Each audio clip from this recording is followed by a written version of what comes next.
Good morning and good afternoon, everybody. Thank you for joining us today. I'm Chris Breeze, Vice Chair of the British Omani Society.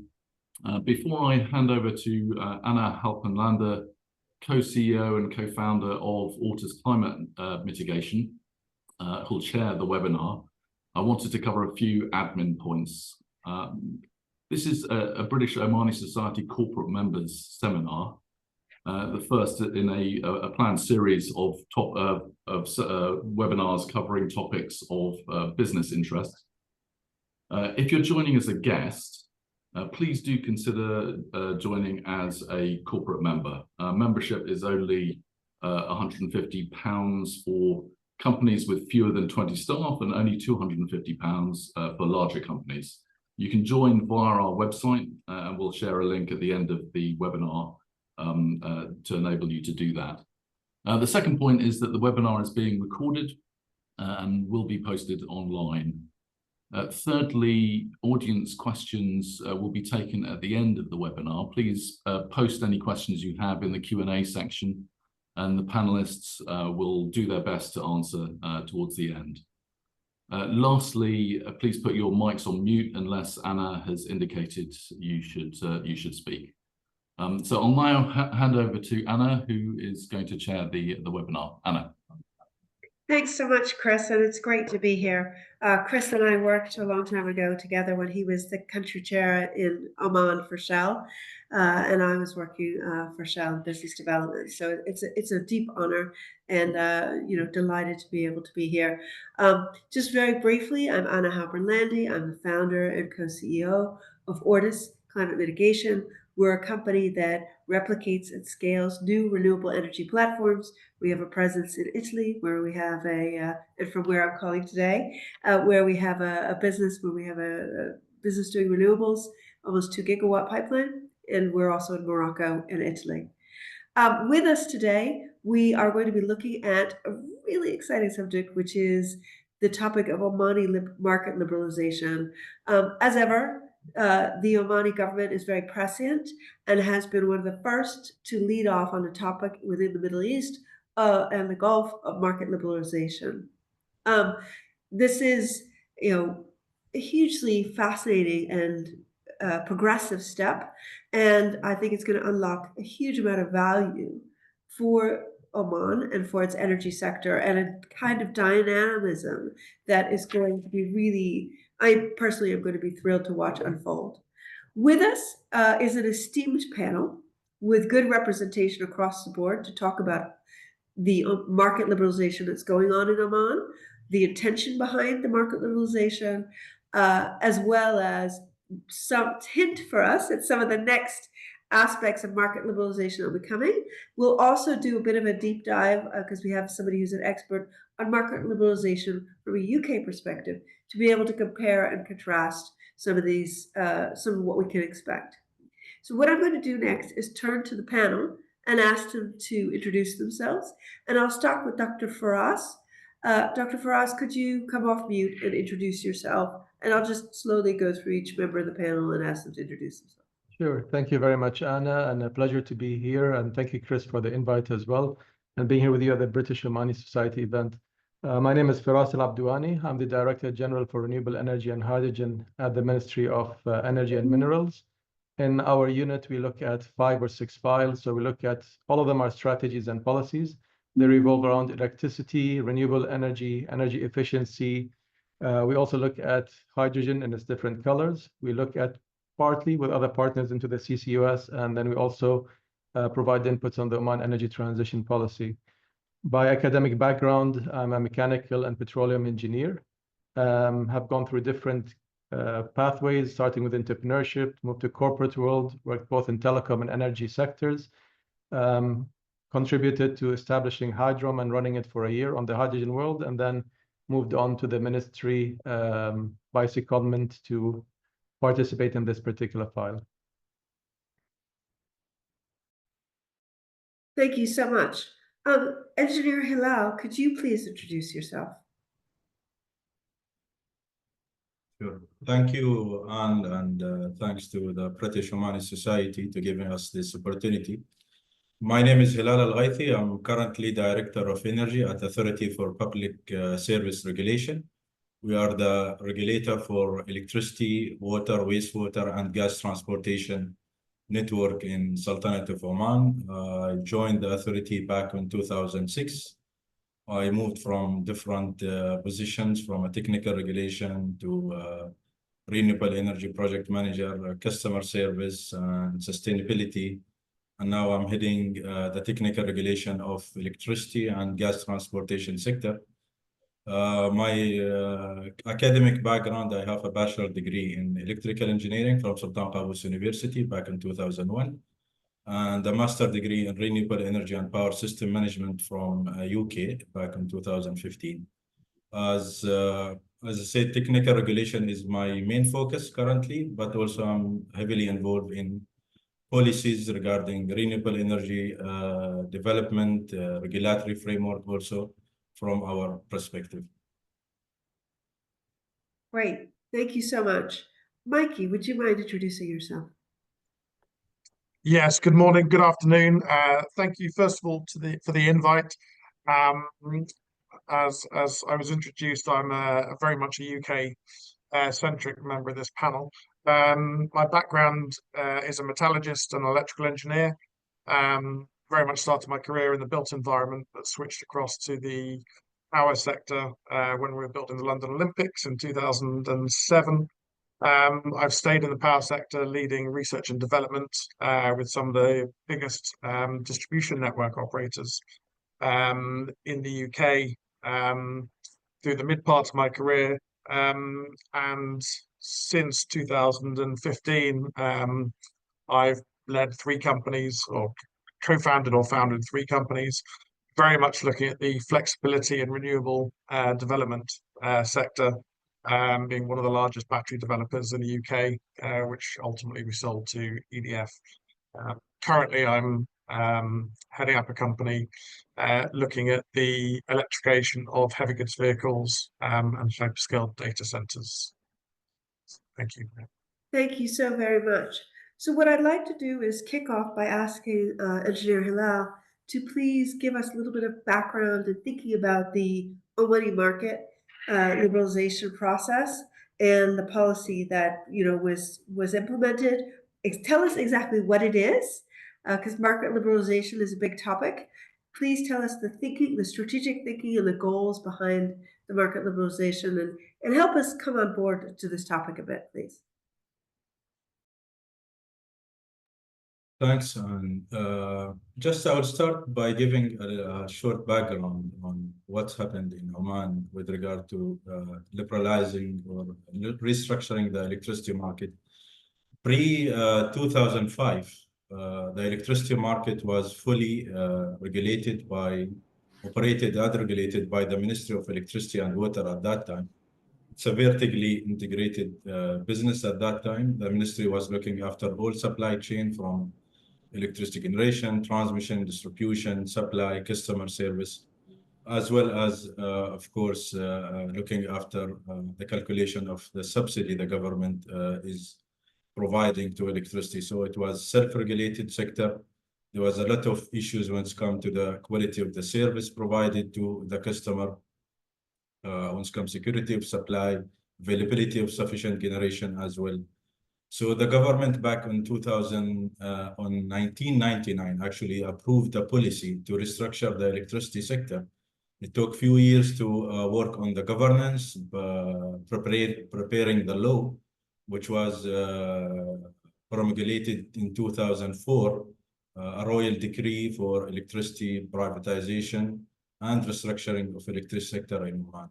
Following that restructuring, the whole supply chain being moved from being operated, maintained, and regulated by one entity to a privately and government-owned corporates, separating and segregating the activities from self-generation, transmission, distribution, supply, and establish an independent regulator, which was at that time Authority for Electricity Regulation, to basically regulate economically, technically, from a customer point of view, the sector in more corporatized perspective, and to open a floor as well to a private sector participation.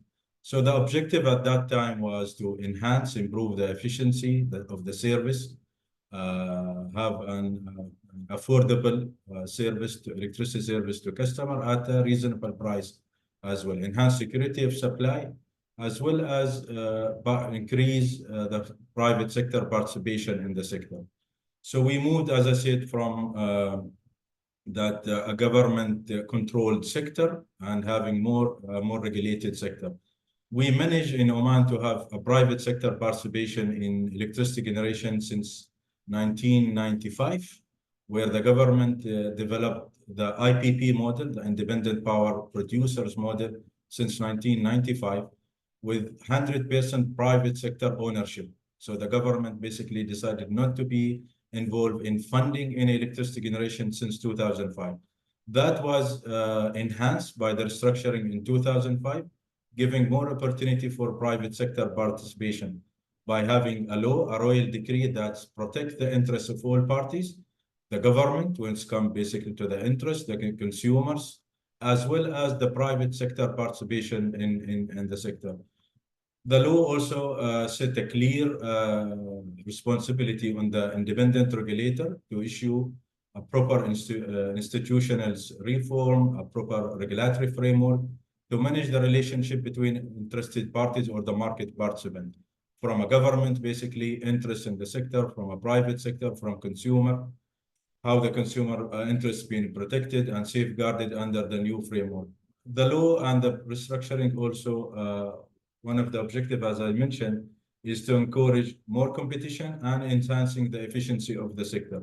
So that was done basically by having a proper responsibility of the key stakeholders and having a clear framework that allowing private sector international developers to come and invest in Oman while their interests and their rights basically is heavily or correctly protected by law.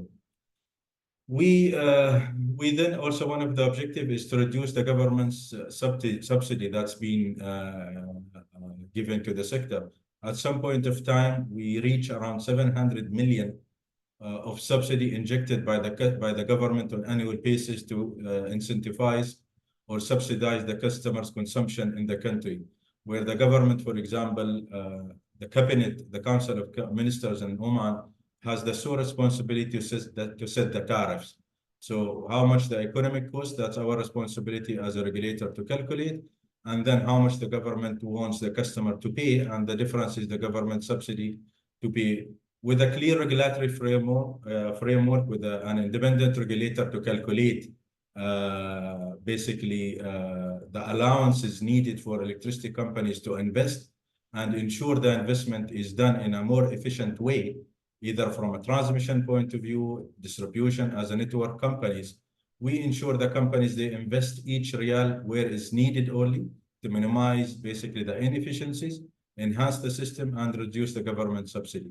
So from that perspective, to give you a glance basically on amount of private sector participation in generation itself, in electricity generation, from 1995 to back on 2023, for example, the private sector as a foreign direct investment, we are talking about around $11 billion being injected by private sector in electricity generation itself. In the transmission and distribution business, the network business, we are talking about something around another $11 billion being injected in a CapEx program to enhance the networks, improve the network, bringing to that networks to a sufficient security level accepted to basically provide a service that's acceptable to a customer. In addition to this, of course, we have gained a lot of benefits from this. For example, the losses in electricity system in 2005, we were talking about 25% losses in the main system. We managed through a regulatory framework and putting incentive mechanism on the network companies to reduce that from 25% in 2005 to around 8.5% last year. That's a huge basic reduction in losses. It's basically translated to something around 350 to 400 million Omani Riyal savings on the government by enhancing or reducing the losses itself. Privatization was one of the key also objectives of the restructuring. The law, as I said, is to set up a platform to privatize the electricity company. So one key privatization was done was the Oman Electricity Transmission Company, our system owner and operator company. That was back on 2019, 2020. The government decided to sell a stake of 49% of that company to a strategic international experience company. So we have the China grid company owned currently 49% of our transmission company. There are moves also to within the government with the shareholder to privatize also the electricity distribution company as well water electricity company. Some also key objectives that also will also could to be seen as a business opportunities for developers from UK as well.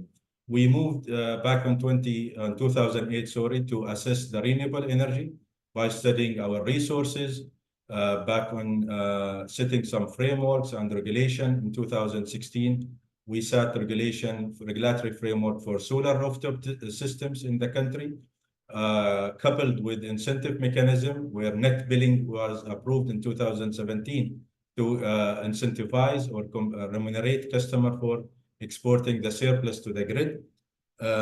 We started also looking after large-scale solar project back in 2010, and that was basically successfully translated to have our first large-scale solar back in 2019 of around 500 megawatt solar PV.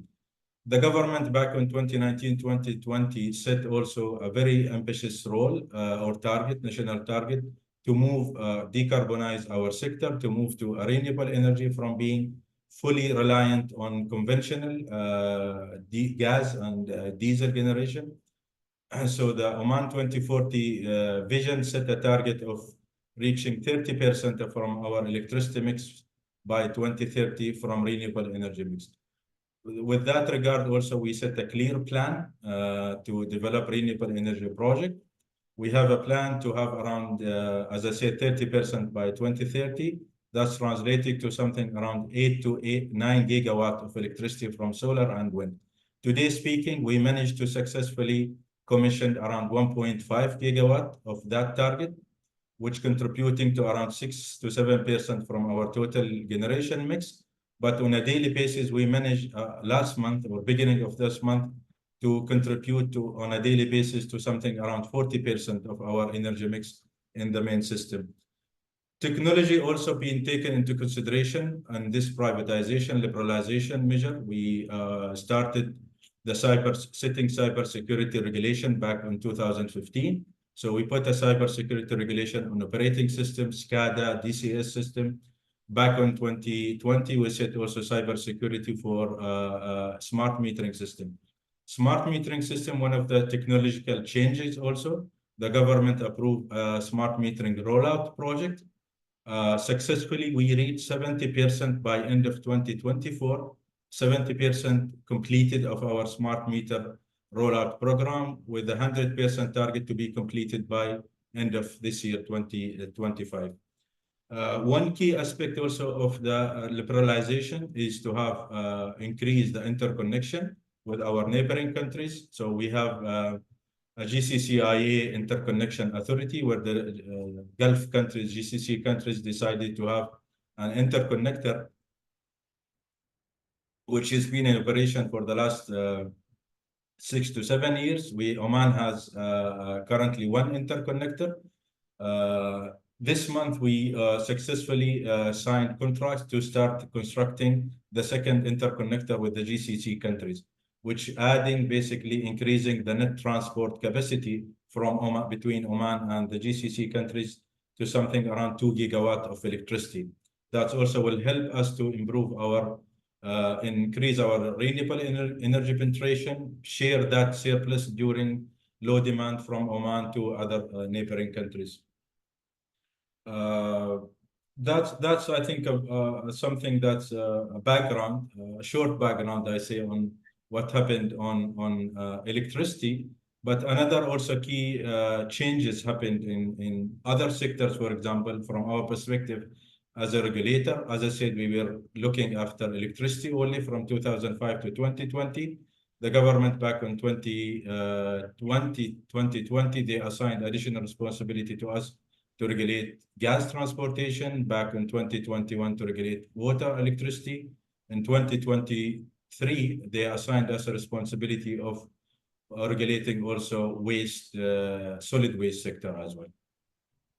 Thank you so very much. It's been like a comprehensive mini lesson. Thank you.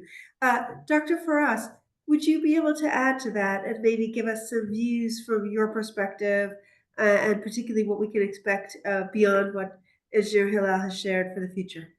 Sure, absolutely. I think Engineer Hilal did a wonderful job giving the history of where we are and actually setting out the principles upon which we run, which I would summarize in availability, accessibility, affordability, and acceptability. So these are the 4 cornerstones upon which our market evolved when the regulator came in place. And these principles remains. They have not changed. What has changed in the market is what you mentioned, their technology changes. There are also social and regulatory changes. For example, decarbonization is a thing when it was not earlier on. So when we look at these new elements, as a policymaker, we look at charting the way forward, and it's an interactive process between us, between the regulator, who also proposes elements from the private sector, as well as from end consumers. So when we look forward, we know that multiple changes happen. For example, when we look at energy storage, that was not really a thing early on, and things were really integrated. And now what we're doing is we're looking at taking that and separating it and having storage as a service come in. The transmission methodology for the tariffs were quite stable and served purpose when you had dispatchable CCGT and gas-fired power plants. But now when renewable energy comes in, and also how the customers behave and the mix of the different customers we have require changes to the transmission methodology. The same thing goes for the bulk supply. So unlike some liberalized markets as you have in Britain, where you have a spot market, in Oman, what we have is, I would call it a simulated spot market, where NEMA Power and Water Procurement Company acts as an artificial or simulated spot market. They assess supply and demand based on seasonality, time of day, day of week, and they come up with a reduced set of tariffs rather than an immediate and responsive one. The principle is the same, is to create a cost reflective tariff that sends the right economic signal. However, what we had earlier was all based on a certain type of generation, which now is changing with renewable energy coming in. And this is really the reason why we're looking at liberalization. And we have a lot of initiatives going on. We also have the assessments of the different renewable energy, different storage options we have, including pumped hydro, where this can be done. We're looking at renewable energy certificates, creating a market and actually mandating decarbonization targets, and that comes from Oman Net Zero Center, which works closely with us. And then through the renewable energy certificate market that is going to be introduced, ensure that these objectives and targets are met. And then as we also have liberalization, so some of the things, and we had a policy recently announced, which is the auto generation, direct sales, and wheeling, and we can spend some time later on talking about that. The idea is to open up the market. So rather than all of the transaction happen through NEMA Power, Water and Procurement Company, NPWP for short, we start creating bilaterals where eligible generators and eligible consumers, as defined by the regulations, can transact directly, contractually, while being wheeled through the national grid, but without having NPWP as part of that contract. They're not really included in it. And with enough of these positive contracts coming in place, we can shift towards a spot market approach if we decide to go there. And then the last 2 comments from my side before I pass it back to you. We're starting to work on a comprehensive energy market design. So really looking at things from scratch, similar to the exercise that created the regulator, and having the structure we have, we're doing a full assessment. So I mentioned the different components that go into it, but we need to have a holistic view of how these things integrate to have a cohesive and efficient market that addresses the principles. And we also have a national champion objective.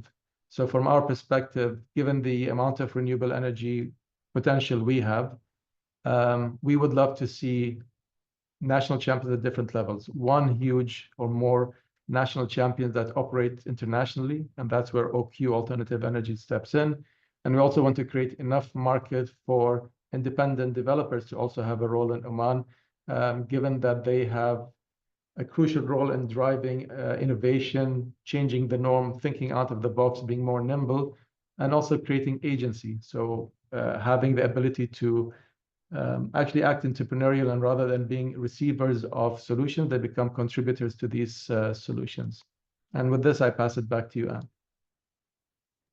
Thank you so much. And there's so much to unpack there. Before we move on to diving into what I'm sure will be a series of fascinating conversations, questions, I'm going to ask Mikey if you could kind of give us perspective.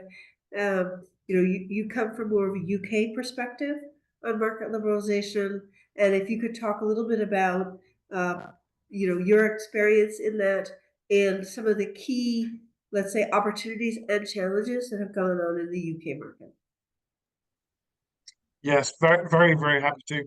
My whole career has been subject to market liberalisation. The UK started this in earnest in 1996, which Engineer Hilal has kind of described has happened in Oman, happened to us back in the late 90s.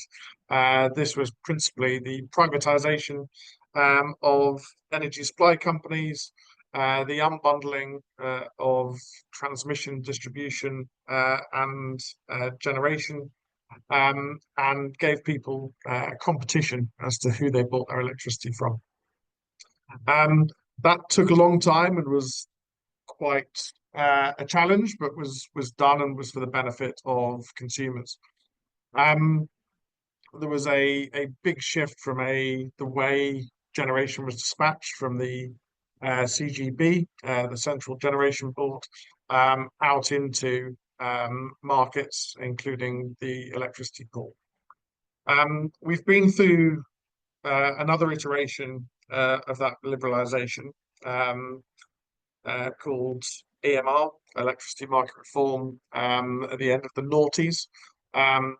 That was taking what had been unbundled and unpacked and privatized and regulated over the past 20 years, and introduced a number of things. Some of the key things that we still struggle with today and still are governed by today are things like contracts for difference. A lot of market stimulation happened, particularly in the renewable sector, from contracts that enabled people to have certainty of investment. But I'll talk about the impact of some of those long term in a moment. We also introduced the capacity market, which was a stimulation in roughly 2010 to start bringing things, principally gas generation, online. We had a very small margin in the noughties, almost dangerously so. The capacity market was really put in place to stimulate and give stability of investment with 15-year contracts to gas generation. That hasn't really worked. I don't think we've stimulated a single gas generator with that contract. It's really become a subsidy for everything else except gas. We still rely on it today, although it's never been dispatched. It's become a little bit more of a subsidy. All these are, I guess, lessons that other markets can take from the UK. I think one of the most important things that the UK market is happening is the third iteration of our liberalisation and reform is REMA. So this is a wholesale look at every mechanism in the electricity system in particular. This is, I think, best described as a decision between evolution of the system that we have at the moment, right the way to revolution with the objective of enabling a true carbon zero or net zero electricity system in the UK. We've started that process of discussing this in 2022, and it remains ongoing. The some of the key things that are difficult for us to manage is the uncertainty of what REMA will bring. Some of the more extreme decisions that we need to make are how we go from a single national price for the effectively settlement of electricity into a more zonal or nodal price for electricity purchase. The objective being that we have quite a diverse generation and load mix in the UK. There is an awful lot of wind, both onshore and offshore, in the north of the country and in Scotland, and a lot of load in London and the southeast. Really, to get to net zero, we need to have a mechanism that allows us to purchase renewable energy cheaply in the location it's generated, and then have penalties for consuming electricity where a lot of infrastructure is required to get power to. The most extreme suggestions have included effectively nodal pricing, where there would be 300 points around the UK linked to what's called GSPs. These are supply points, boundaries between transmission and distribution, creating quite small zones where there could be quite material differences in how we purchase electricity. There's then a slightly more compromised version of that, where there's regions, and it might be between 10 and 15 regions around the UK. That could mean quite massive shifts in the cost of generation, but also the cost of consuming electricity. So these are ongoing things that we're dealing with now, and that I guess my hope for Oman is that the systems that are being developed now mean that you don't have to have a revolution in how you set up the regulatory systems and the settlement systems, and can take the lessons that we are still living through in the UK. I'll give one quick example. Where CFD mechanisms have enabled wind in the UK, there's effectively a situation where a lot of our wind farms can be turned off in our balancing mechanisms. This is a mechanism that's run by our system operator, but they're allowed to have negative bid prices. So these are, because they're underwritten contracts, quite often it is as expensive or more expensive to turn these systems off. But when the system is long and there's an oversupply of generation, the customer is ultimately footing the bill for overbuilding renewable generation in certain load demand situations. So there's a lot of lessons that we can take from things like the CFD, where we're paying for wind to be off, the capacity market, which has ultimately become a subsidy instead of a stimulus for generation build. And ultimately, the last thing I'll mention, because I think I'm coming to the end of my allotted time, is connections reform. So the UK has found itself in a situation where we have a 60, in very round numbers, a 60 gigawatt electricity system in terms of load or demand. But we have a queue for principally renewable generation that is over 800 gigawatts of proposed projects, all of which need to be treated fairly by the national system operator, all of which have a right to connect under the current regulation. But as is obvious to everyone, we can't connect all of those. Not even a material percent of them will be economically viable, because the dilution of all of those generators connecting would just take the price, or would compete us to zero, and it wouldn't work. So we're currently just entering a hiatus of connections onto the UK system, where the government, the national system operator, the regulator are going to then look at the entire process holistically, with a view to only progressing serious, genuine projects in the UK. So again, all of these are fantastic lessons that we are living and dealing with, that I hope are valuable to other countries that are following a model similar to Britain in the liberalisation. But Anna, I will leave it there unless there's anything else you'd like me to cover from a UK context. No, that's perfect for right now. We have Muhanad from OQ, the national champion, and I think it's a great opportunity. Muhanad, if you could introduce yourself, give a bit about your background, and then talk about the role of OQ as a national champion and your role within the Omani market liberalization framework. Thank you so much.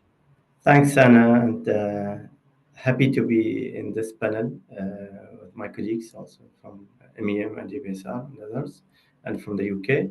It's Muhanad Al-Kiyumi, Head of Project Development of Clean Energy Portfolio within OQ Alternative Energy. Recently appointed as a national champion to develop and execute renewable energy projects in Oman. I've been in the renewable sector for more than 10 years in different kind of capacities. And in OQ Alternative Energy, it's a recently established entity since 2020 to develop and execute renewable energy projects, and also leading other aspects in the low carbon molecules and the energy transition in the country. We have developed more than 7 gigawatts of pipeline of projects, primarily solar, wind, and storage in Oman, supporting the decarbonization plans of the industries. So it is a work that's been involved in the country. It's an unprecedented kind of market, considering in the region, where direct sale framework is allowed through a national champion, which is OQ Alternative Energy, to support the electrification plans of the various industries who are aspiring to decarbonize, and also to give them more of kind of competitive advantage in the international market that they are operating in. Pleased to be with you, and also I welcome all the questions when they come at the end. Great, thank you so very, very much. I think one of the key questions that we could look. No, let me just pause first and see if any of the panelists have questions for each other, because I think that could be quite a very interesting topic to get into. No?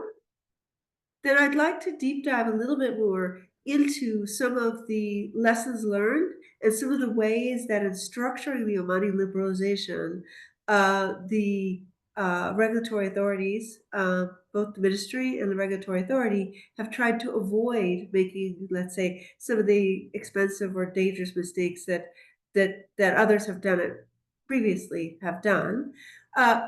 Hilal or Dr. Firas, could you please comment on your thinking and what pitfalls you thought about, and what has been sort of, if there was a key risk sheet that you guys created, what was on that risk sheet, and how did you actively work to avoid it?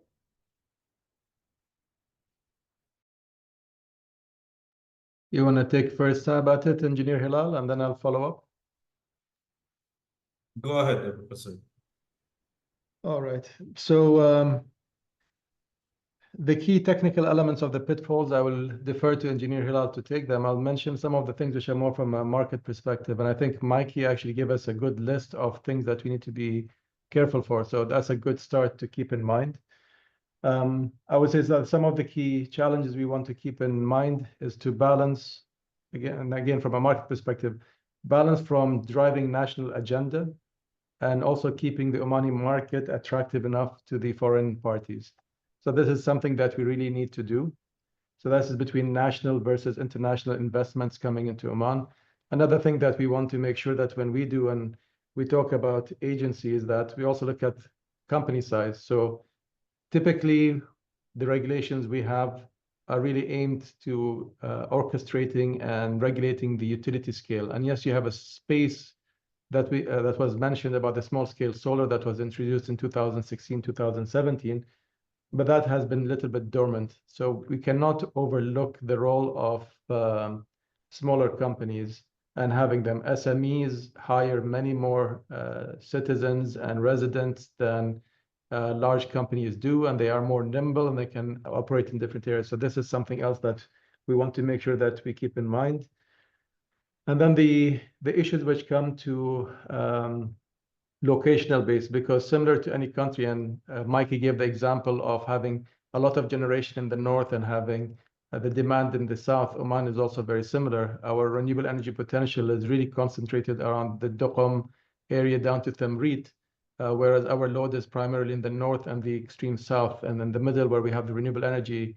So again, how do you balance, how can you attract industries to come to there to balance out the net generation to consumption, and how can you cost effectively bring it to the top? Elements of CFD and schemes. There's also one other element that's coming in. We're very much interested in the green hydrogen market, and we're planning. So yes, there are some headwinds hitting the green hydrogen market itself, but ultimately the green hydrogen market will have a role in the energy mix globally. It might be delayed, it might have a smaller proportion, but there are some elements that electrification cannot address. Now, do we keep those grids separate, or do we interconnect them with each other, and how we take it forward? So these are some of the things that we keep in mind, building on what Mikey mentioned. Now, last statement from my side, regulatory systems are very much learning from each other. No country built there, in isolation. The knowledge is shared quite considerably. Our regulatory system was built off the off-gem system, so we have a common history on how things started. And then the learnings are quite varied, and we have a competent team across the policymaker, the regulator, the private market, and there's enough checks and balances to make sure that we have a wide exposure of learnings to ensure that we drive things forward. And of course, the populace and the large utilities and SMEs also contribute to our thinking process. Thank you so much. Engineer Hilal, do you want to add to that, please? Sure. I think as Dr. Firas mentioned, and Mikey as well, I think globally speaking now, electricity markets all around the world is facing similar challenges, I think, to basically bring electricity sector to a level of achieving the national objective, ensuring affordability of the service provided to the customer. I think the 3Ds, digitalization, decarbonization, decentralization is basically the key. They are where every country is moving. The market review, what's happening globally in most of the countries now, is trying to address these three issues, and again, to bring the levels of the markets, energy markets, to an acceptable level. In Oman, for example, although we are a smaller system compared to UK and other countries, for example, when it's come to our electricity generation and demand, but because we are having a very ambitious target to achieve a national target of 30% of our energy mix by 2030, that's also adding more obstacles and challenges to securely manage the system in a secure and economic manner as well. For example, grid balancing, ancillary services, we are now discussing how basically we can unbundle the ancillary services from being coupled with the power purchase agreement from IPP, and give that responsibility to the system operator directly to better control, contract these services as well. In our journey also for market liberalizations, we had established a spot market back in 2020. It's there since 2022, sorry. It's there, but not fully functional. And while also we have moving to a spot market to increase the participation of private sector, private generation as well, to ensure the security of the generation. I think in 2022, what happened, actually the levelized cost of energy, of renewable energy, basically significantly decreased to a level where it will become cheaper than cost of electricity generation from conventional in the country, where that also introduced significant interest from private customers, industrial customers, to decarbonize and shift to a more cheaper option of energy from having renewable, either at the auto generation for self-supply or enter into a direct sale.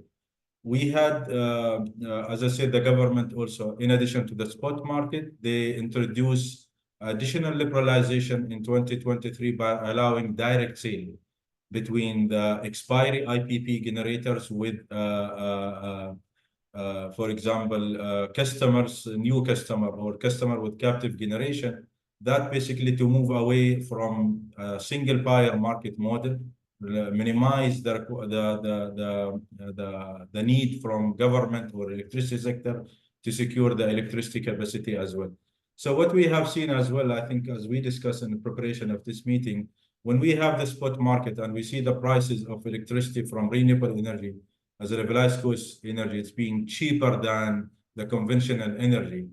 We started to think, do we need to have a one spot market for both technologies, conventional and renewable, as a single, the marginal price or system marginal price or market system price, maybe overcompensating the renewable energy by basing that on the SMP, the system marginal price based on gas-based technology. And that's what we saw, what happened during the energy crisis in the West, where basically the renewable energy benefited highly from the spot market or wholesale market from being overcompensated, where some EU companies or countries, I mean, they had to set a cap on the prices, renewable energy generation they are getting from the market to basically remunerate it. We learned a lot from UK, from EU also when it's come to the incentivizing, remunerating the renewable energy, even a smaller scale.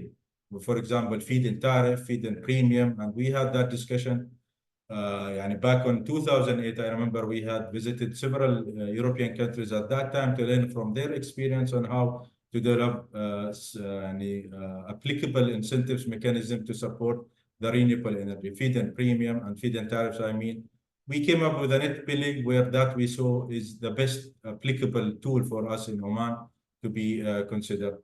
Others, for example, part of the market liberalization and what also is doing is time of use tariff that was introduced back in 2017, basically to help the sector, the large customer to shape the peak and manage their consumption, move it from peak to off-peak, indirectly incentivizing them.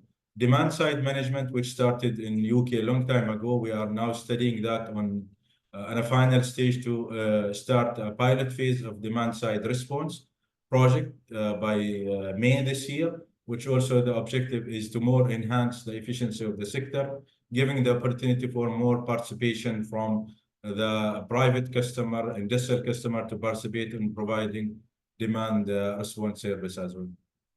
Thank you so much. No, I think we've had a really good discussion about the opportunities and well, I should say the thinking and the structure and even, the objectives around meeting the needs of customers. But I'm really interested to pivot a little bit and talk about the opportunities available for those who are interested in coming into Oman, who are interested in perhaps building energy projects in Oman.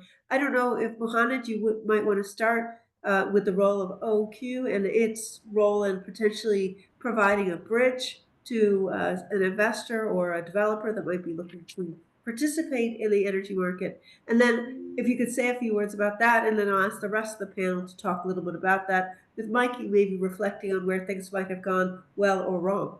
Please go ahead, Muhanad. Yeah, thank you very much. I think all the challenges that were addressed here and the learnings they all provide opportunities for the industries to come and can provide solutions. We see now the system in the UK went for a more liberalized market before Oman, and I think that provides an opportunity for all the companies involved in the whole ecosystem to support us being a developer with us or being a consultant, a supplier, and the list goes on and go on and go on. So it's the same, all these challenges, they provide opportunities. I think we have been exchanging a lot with many firms in the UK from their experience, especially in the wind, I think, domain, and also kind of smart grid solutions, also consultancy related to kind of a net zero grid and how to balance the grids, etc. So all of these challenges that were addressed by the team here, I think, provide opportunities for the industries across various sectors. Thank you. And just to elaborate on that a little bit, what is OQ's role in that? I mean, is OQ looking to partner with a company coming in? And can I be a little bit controversial here? Let's say you have a big company like an EDF, for example. That's quite easy. But what about small companies? Have you set up something for small companies to participate, to reach out to you? So maybe you could talk a little bit about that more specifically. Yeah, I think our role is defined as the national champion as a developer. So we are a renewable energy developer for utility scale projects. And one of the main drivers also and the objectives is to support the local content and also attract investments. So our role is, to be a developer, and we have developed many projects and in partnership with large companies, but also we are giving the space for the industrial and private sector to grow and develop in Oman.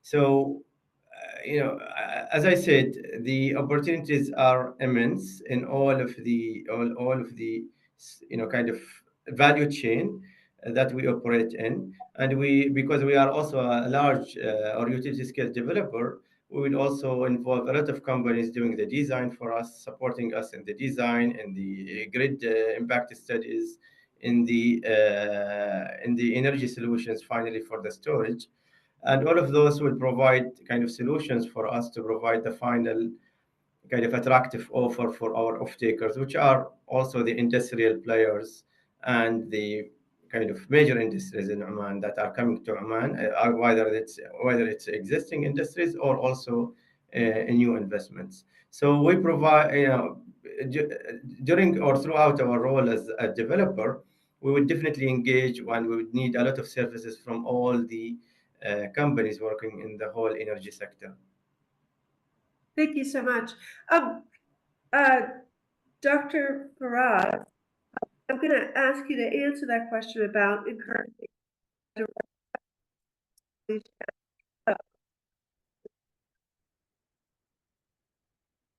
The line has gone choppy. Is it on my end or on Anna's end? No. I think it's on Anna's end. Yeah. Okay, is this any better? Yeah. So, Dr. Firas, I was going to say, I want you to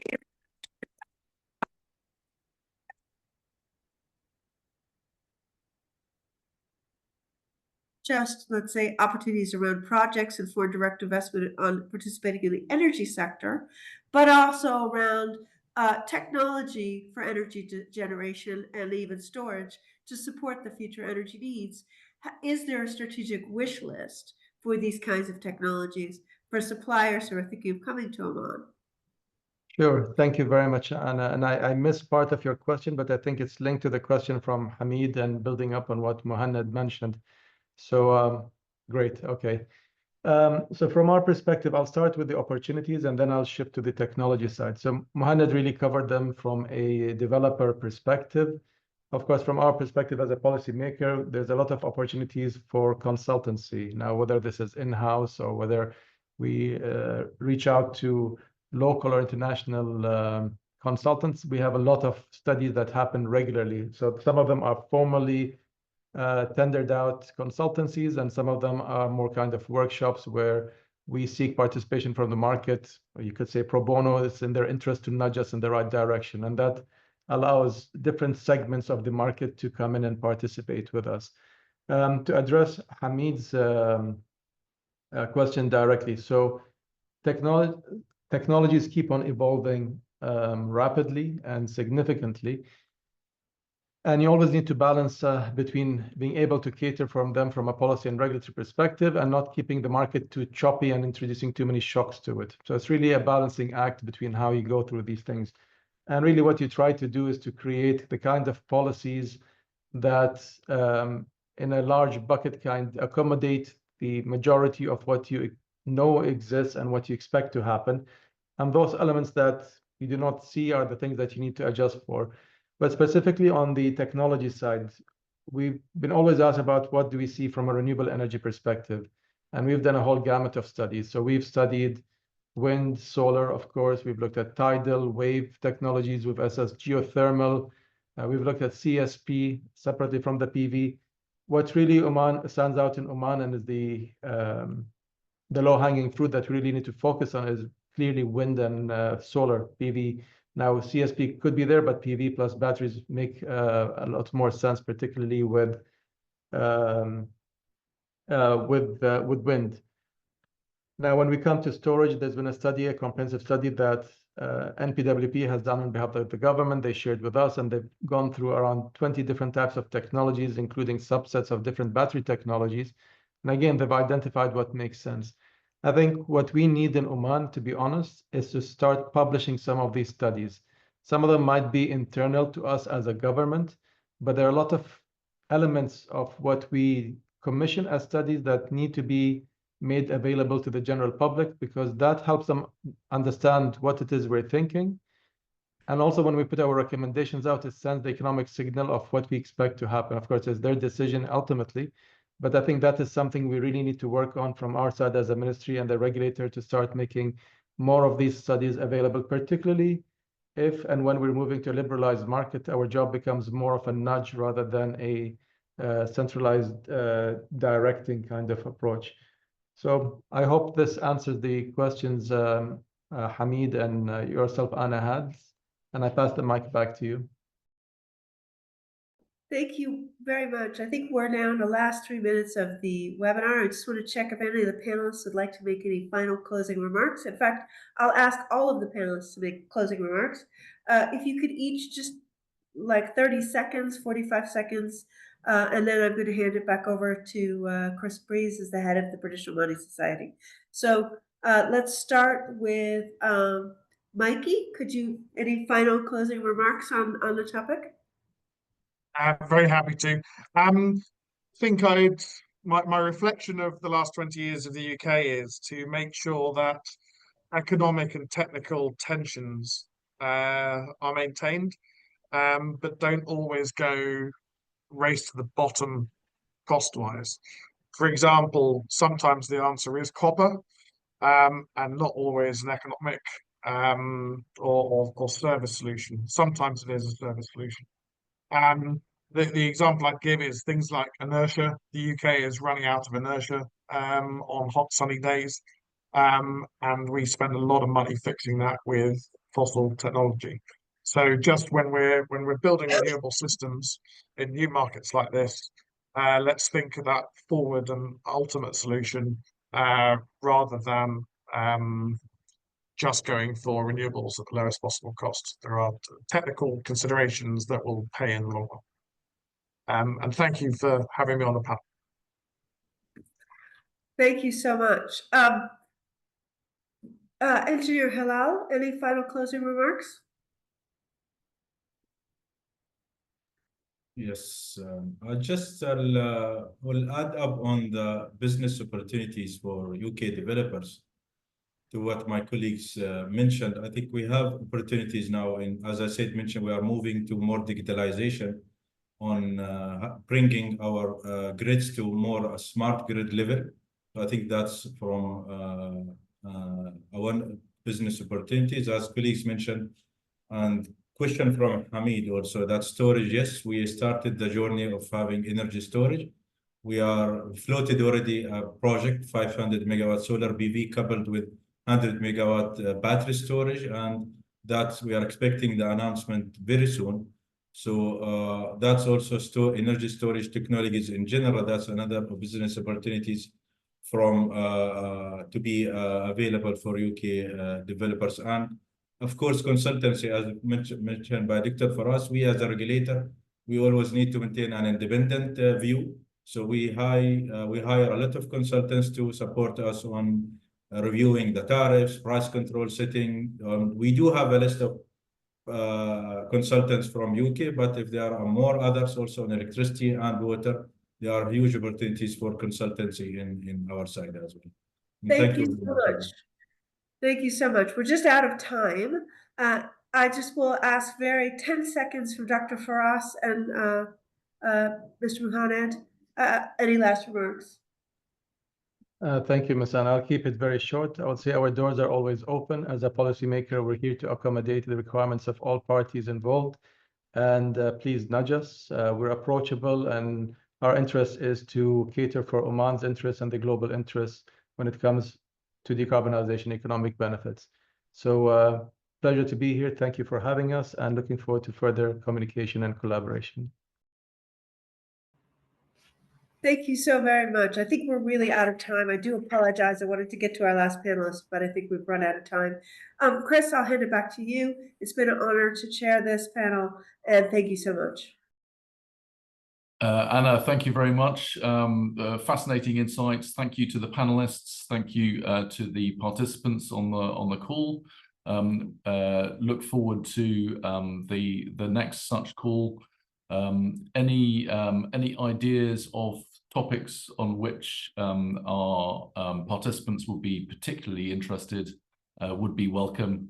And I think the British Omani Society will share the necessary links with all who participated today, so that you can communicate those ideas, and also, of course, join as corporate members if you haven't already. Thank you very much, everybody. Have a great day. Have a good weekend for those in Oman, and look forward to seeing people in due course. Thank you. Thank you. Thank you. Thank you all. Bye-bye. Thank you. Bye.